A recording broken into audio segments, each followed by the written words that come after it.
ঈদুল আজহার আত্মত্যাগের বাণী অন্তরে ধারণ করে মানবতা চর্চার আহ্বান জানিয়েছেন রাষ্ট্রপতি মোহাম্মদ শাহাবুদ্দিন।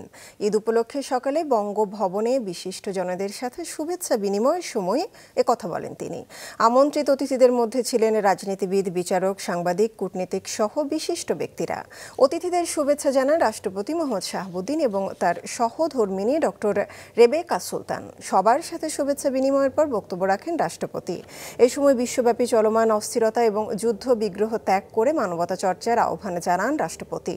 পাশাপাশি সম্প্রতি হয়ে যাওয়া ঘূর্ণিঝড় রিমালে ক্ষতিগ্রস্তদের পাশে দাঁড়াতে সবাইকে আহ্বান জানান তিনি। সম্প্রতি শক্তিশালী ঘূর্ণিঝড় রিমেলের আঘাতে উপকূলীয় অঞ্চলে ব্যাপক ক্ষয়ক্ষতি হয়েছে। অনেকেরই ইচ্ছা থাকলেও কোরবানি করতে পারছে না। সমাজের দারিদ্র্য পীড়িত ও সুবিধাবঞ্চিত মানুষদের সাথে ঈদের আনন্দ ভাগাভাগি করতে এবং তাদের পাশে দাঁড়াতে আমি দেশের বিত্তবান ও সচ্ছল ব্যক্তিবর্গকে এগিয়ে আসার আহ্বান জানাচ্ছি।